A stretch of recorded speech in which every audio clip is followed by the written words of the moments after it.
Hi, my name is Daniel Pope. I've been a medical marijuana patient here in Colorado for the past 3 years.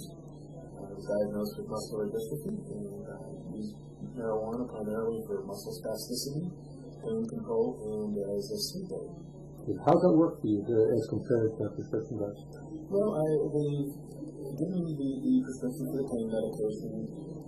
The high doses of hydrocodone, part of the muscular dystrophy is that it's a progressive weakness of the muscles in my lower back are progressively deteriorating, which is causing a spondylolisthesis, which is a slip disc, which pinches on the nerves and at times can be downright excruciating.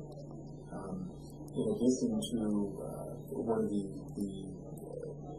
symptoms, conditions that goes along with muscular dystrophy is a condition called myotonia, which is the inability of muscle to relax. And if I overdo it, physical exertion, even just simply writing a letter, my forearm and my hand will just freeze up. If I walk too far, my legs will just seize up, and it feels like literally like my feet are in a deep fryer. And I find that by using marijuana, it keeps those spasms to a minimum, as well as the myotonic jerk, which is a kind of a jerky motion. I can't even imitate it just right, but if I've really overdone it, if I get it too fatigued, my body will start to show it, and I get really kind of jerky. And by using marijuana, it really sees that out and eliminates that. But how are you able to function after using cannabis? Oh, yes, definitely. Compared to functioning while on hydrocodone, no problem. Well, how did you function when you were taking hydrocodone? Well, unfortunately, I never took it for too long. It was a very, as I talked to my doctor shortly after taking it for the first time, it's a pain medication that works too well. I can see where people get addicted to that. But severe pain is a very difficult thing to treat in the long term. If you break your arm, you have severe pain, hydrocodone will do great wonders for you for a short period of time. However, the addictive properties of it, the other side effects that go along with it, I choose to use cannabis. My doctor and I made that decision together. What kind of side effects do hydrocodone?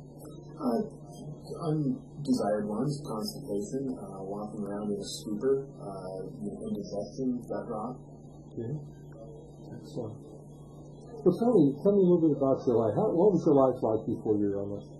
Well, the diagnosis of my illness really explained an awful lot that had been going on for years. Muscular dystrophy is a progressive disease that I've had all my life. It presented itself in adulthood, and it explained things. Shortly after high school, I began noticing that running was a little more difficult, and going upstairs became increasingly more difficult. And for years, I thought I was just out of shape. But about a mountain bike and got into mountain biking, and I could go downhill great, but going uphill I could just never pedal uphill. And in 1997, I was diagnosed with a malignant melanoma and went through the entire cancer routine. Part of that follow-up was every 6 months I had to get blood work that they would check my blood count. During one of those visits, my doctor asked me how I was doing, and I said, well, to be honest with you, I have trouble going upstairs now. I think there's something going on here. She checked and did some blood work, and certainly the blood work came back with a big red flag, which then sent me on to a neurologist for further testing, and then finally came the diagnosis of muscular dystrophy. Is that at that point you started on the prescription meds? Yes, I had used cannabis recreationally for years. But it wasn't until the diagnosis and the symptoms began presenting themselves that it truly began to take on I began to use it and notice its medicinal qualities. I see. So at first you began taking cannabis along with your regular prescription drugs also? Yes. But very quickly was able to distinguish that cannabis helps my symptoms a lot better than the prescription medication. Really? But how long did it take you for you to really start seeing some difference? 2 to 3 weeks, probably. It was a relatively short amount of time. What kind of challenges have you seen as a medical marijuana patient? The biggest challenge that I've seen since being a patient is for myself and other patients to find good quality medicine. As my doctor insists, he insists that I use only very high quality medicine because you want to limit the amount of harmful effects from smoking. You want to get the most medicine into the body with the least amount of smoking, hence very, very powerful medicine. As a result of that need, I started a support group called the Rocky Mountain Medical Marijuana Patient Organization. And we're a support group whose main goal is to foster a sense of community among medical marijuana patients and provide education and advocacy for patients and their caregivers.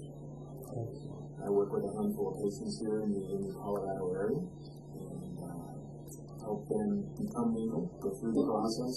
There's a tremendous need for information. Patients out there don't know where to go. They go to the state website. The state, of course, is very tight-lipped about answering questions and things due to the contentious issue of medical marijuana. So my group is there to kind of provide information and direction to people. Unfortunately, I would have to say marijuana is medicine. The right of a patient and a doctor to decide their course of treatment for their debilitating conditions is a private matter. And marijuana is medicine. It's a medical issue. It's not a legal issue. Thank you very much, sir.